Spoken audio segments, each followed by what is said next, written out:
दो चर वाले रैखिक समीकरण ये भी, इनका ग्राफीय और बीजगणितीय निरूपण हम लोग इस वीडियो में देखेंगे। इसका 3 कंडीशन होता है, 3 केसेस होते हैं। वीडियो में अंत तक बने रहिएगा। चलिए बिना देर किए वीडियो को स्टार्ट करते हैं। नंबर 1 में है x minus 2y equal to 0 समीकरण 1, 3x plus 4y minus 20 equal to 0 समीकरण 2। अब लिखेंगे यहाँ पर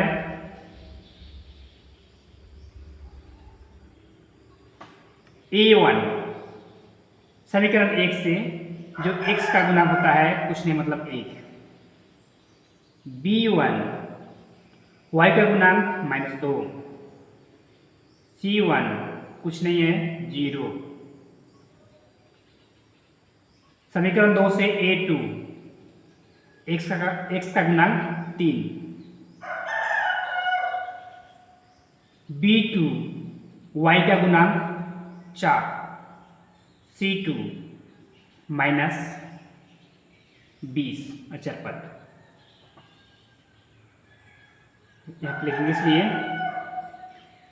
a1 बटा a2 इक्वल टू 1 बटा 3 कोमा b1 बटा b2 इक्वल टू माइनस 2 बटा 4। इसको सिंप्लीफाई करेंगे तो 1 बटा 2 माइनस 1 बटा 2 हो जाएगा, 2 एकम 2, 2 दूना 4, और c1 बटा c2 इक्वल टू 0 बटा माइनस 20 इक्वल टू 0 हो जाएगा। चूंकि a1 बटा a2 does not equal to b1 बटा b2 है,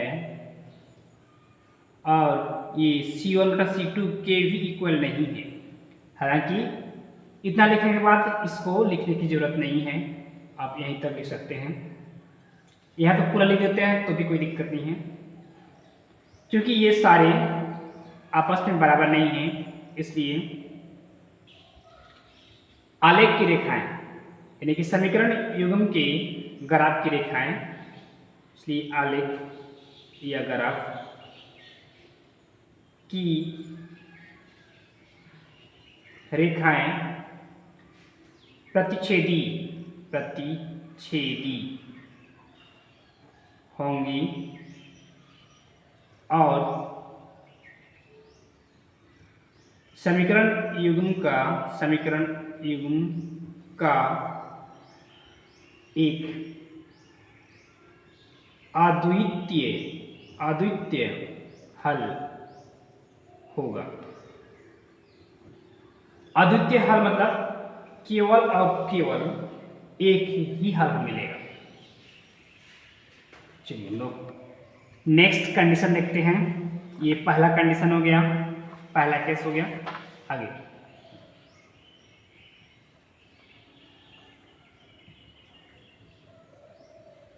दूसरा में देखिए,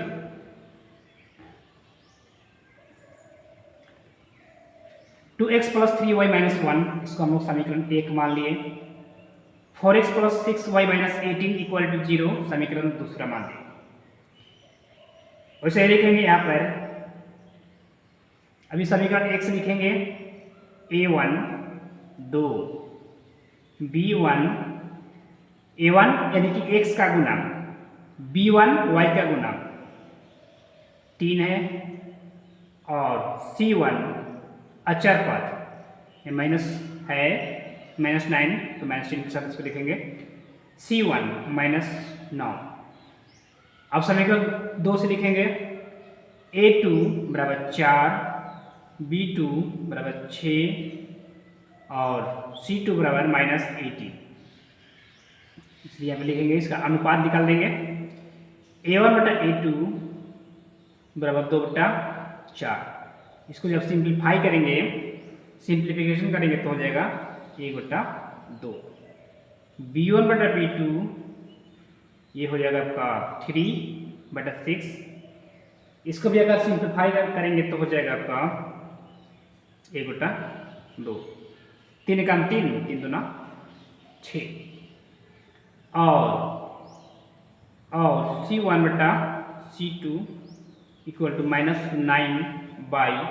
माइनस माइनस कैंसिल हो जाएगा, फिर 9 1 जा 9, 9 2 जा 18, 9 का 9, 9 दूना 18, 1/2।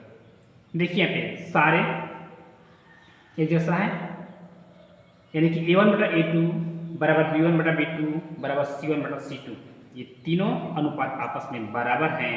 इसलिए आगे लिखेंगे क्योंकि A1/A2 equal to B1/B2 equal to C1/C2 है, C2 है, इसलिए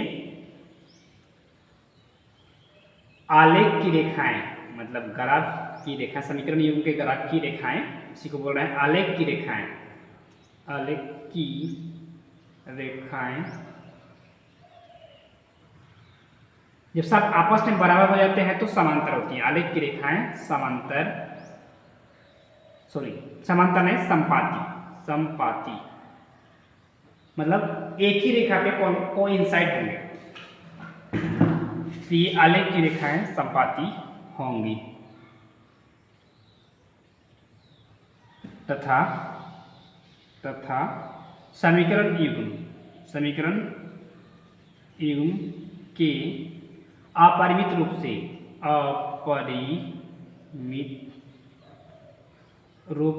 से अनेक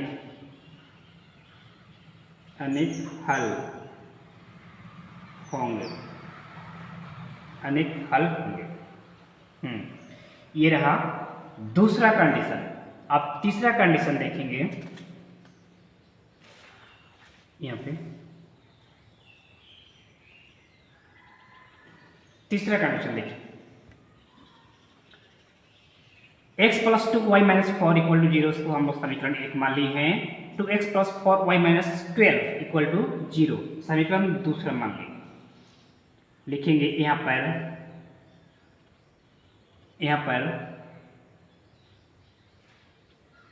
A1 x का गुणांक, समीकरण 1 से ना, कुछ नहीं मतलब 1, B1 2y का गुणांक, और C1 अचर पर चिन्ह के साथ माइनस है तो माइनस लिखेंगे, -4।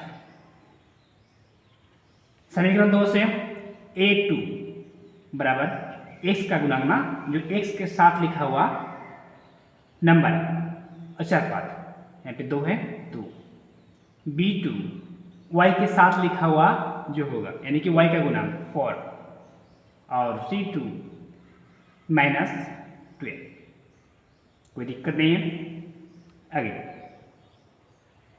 इसलिए अब अनुपात निकलते हैं A1/A2 1/2, B1/B2 2/4 बराबर 1/2, 2 का 2, 2 दूना 4, ठीक है। और C1/C2 इक्वल टू -4/-12। इसको जब सिंप्लीफाई करेंगे तो हो जाएगा, माइनस माइनस कैंसिल हो जाएगा, 4 1 जा 4, 4 3 जा 12, यानी कि 4 का 4, 4 3 12। अभी हम लोग देखते हैं कि ये दोनों आपस में बराबर है, A1/A2 और B1/B2 का अनुपात है, ये आपस में बराबर है, लेकिन C1/C2 का अनुपात अलग है। तो यहाँ पे लिखेंगे चूंकि A1/A2 equal to B1/B2 does not equal to, जब बराबर नहीं है तो बराबर चिन्ह लगा करके उसको काट देते हैं, मतलब बराबर नहीं है, does not equal to C1/C2। इसलिए आलेख की रेखाएं, मतलब समीकरण युग्म की आलेख की रेखाएं, ग्राफ की रेखाएं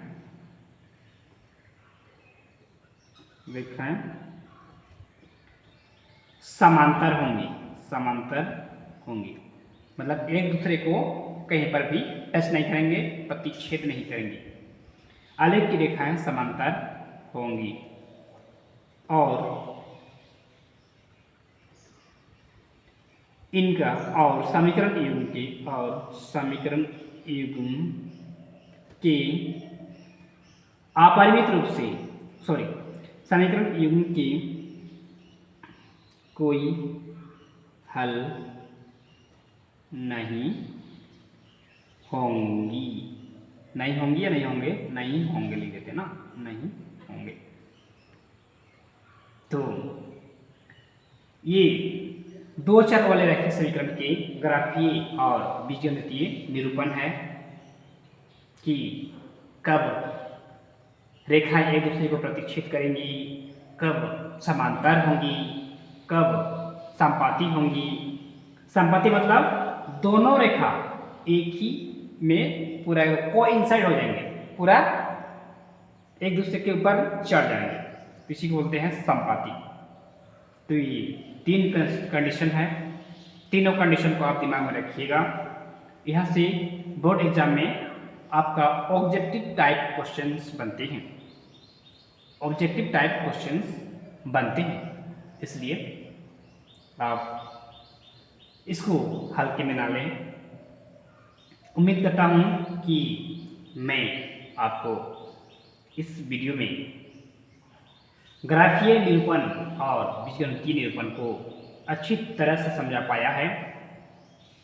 कोई दिक्कत है तो कमेंट में लिख दीजिएगा।